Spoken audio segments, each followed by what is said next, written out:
¿Listo para sorprenderte con la increíble labor que realiza Yeyuno e Ilio? No te pierdas este video. Continuamos con el sistema digestivo, Yeyuno, Ilion y colon. Seguimos hablando del intestino delgado y grueso y para esto es importante reconocer algunas preguntas orientadoras. Primero, ¿cuáles son las características del yeyuno que lo diferencian del ilion? ¿Cuál es la longitud aproximada del yeyuno e ilion? ¿Cuántas asas intestinales forman aproximadamente? ¿Qué capa muscular se invagina para formar la valva ileocecal? Vamos a ir respondiendo estas preguntas durante la presentación. El peristaltismo hace referencia a una contracción muscular del músculo liso que está conformado por el sistema digestivo y este finalmente me va a ayudar a que el bolo alimenticio pueda pasar por todo este sistema. Recordemos que el sistema digestivo inicia desde la cavidad oral, pasa por la faringe, después esófago, estómago, intestino delgado y grueso. Encontramos el duodeno, yeyuno e ilion y ahora vamos a realizar un corte coronal. Ingresamos a esas fibras musculares lisas, observemos cómo esa submucosa y todas esas microvellosidades se están contrayendo precisamente para que el bolo alimenticio pueda estar descendiendo por todo ese sistema digestivo. Es por esto que es importante reconocer que esas contracciones musculares pertenecen al sistema nervioso autónomo y finalmente es el que va a estar controlando ese peristaltismo, esas contracciones a nivel del sistema digestivo. El intestino delgado está conformado por tres porciones, de los cuales ya hemos hablado del duodeno.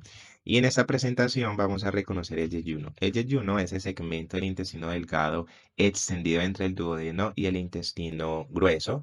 Y ese comienza en la flexura duodeno-yeyunal y termina en la válvula ileocecal. Su longitud es aproximadamente de 6,5 metros, 6 metros, y los 2 quintos proximales corresponden al yeyuno y los 3 quintos distales corresponden al ilio. En contraste con el ilion, el yeyuno generalmente se encuentra vacío, sus paredes son más gruesas, su calibre es mayor, es más vascularizado, y el mesenterio del yeyuno presenta zonas translúcidas entre esos vasos que están pasando por medio del mesenterio. Los arcos vasculares son menos numerosos que los del ilio. Reconocemos también que su principal función es la absorción de los nutrientes que están pasando del duodeno al yeyuno e ilio. Desde una vista anterior vamos a reconocer las relaciones peritoneales que tienen el duodeno, yeyuno e ilion y en esa imagen podemos observar un corte de la pared anterolateral del abdomen, el cual nos representa en el aumento mayor, un tejido peritoneal que está pasando desde la curvatura mayor del estómago al colon transverso y se le reconoce también como el delantal, el cual está cubriendo todas estas asas intestinales que hemos descrito anteriormente. Ahora observamos en esta imagen que el aumento mayor lo han retirado, lo han llevado hacia arriba y ahora observamos las asas intestinales cómo se están distribuyendo en esa cavidad abdominal. Si cortamos todas las asas intestinales del yeyuno e ilion, podemos reconocer en el fondo el mesenterio, otro tipo de tejido peritoneal que ahora envuelve y cubre esas asas intestinales hacia la pared posterior del abdomen. Observemos las diferencias que hay en el yeyuno e ilion. El yeyuno ocupa las 2 quintas partes proximales. Lo encontramos en el cuadrante superior derecho. Las asas intestinales son horizontales, la luz es mayor, es más vascularizado y el mesenterio es delgado.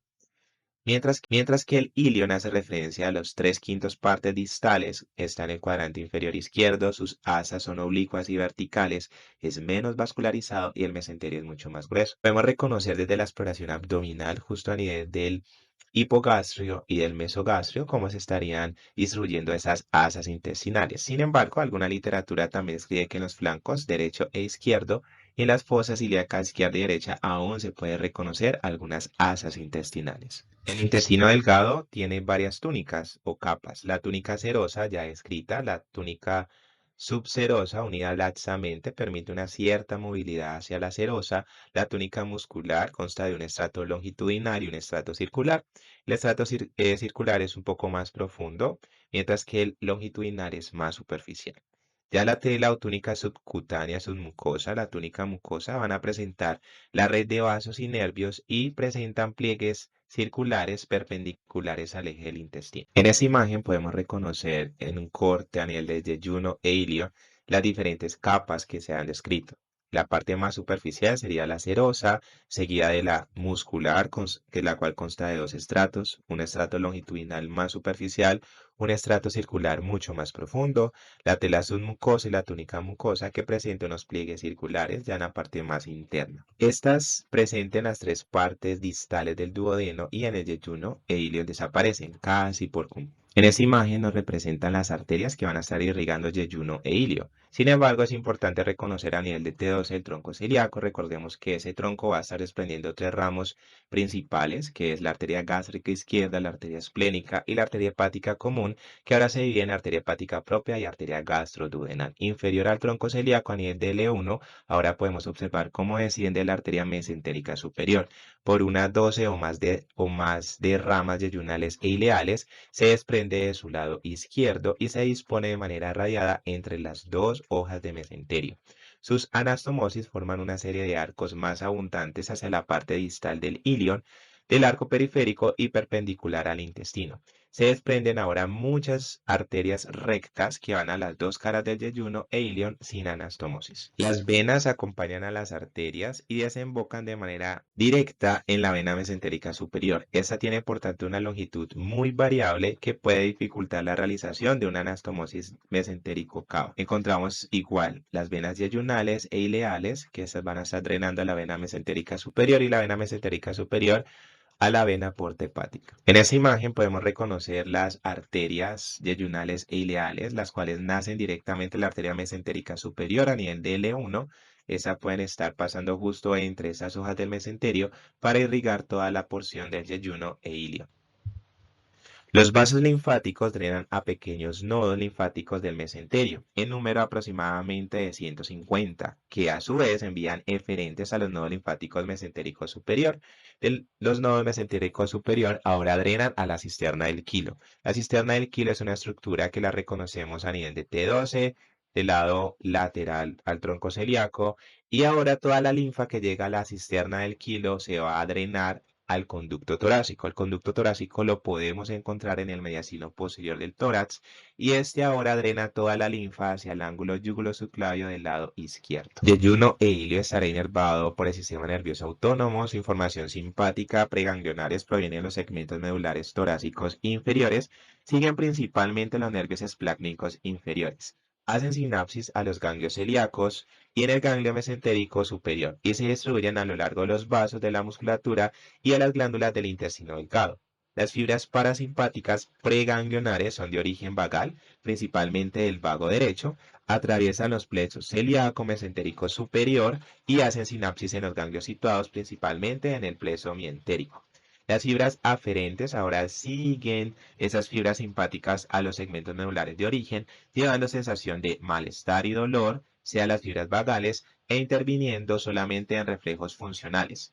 Los nervios intrínsecos del intestino ya están localizados principalmente en los plexos mientérico y submucoso, que forman plexos continuos de fibras con numerosas células nerviosas. Respondamos a las preguntas orientadoras de la presentación. ¿Cuáles son las características del yeyuno que lo diferencia del ilio? Describimos en las diapositivas anteriores que el yeyuno se encuentra vacío, sus paredes son más gruesas, su calibre mayor, es más vascularizado. El mesenterio del yeyuno presenta zonas translúcidas entre los vasos por ausencia del tejido adiposo y los arcos vasculares son menos numerosos que los del ilio. ¿Cuál es la longitud aproximada del yeyuno e ilio? Su longitud es aproximadamente de 6,5 metros. ¿Cuántas asas intestinales forman aproximadamente entre 15 a 16 asas intestinales?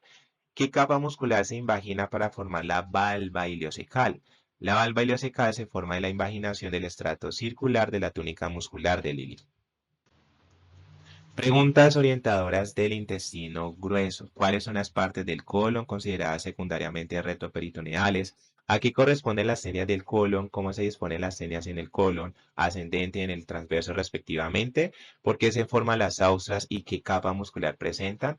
¿En qué partes del intestino grueso no se encuentran tenias, austras ni apéndices omentales? ¿Qué es el apéndice dermiforme? ¿Cuánto mide aproximadamente?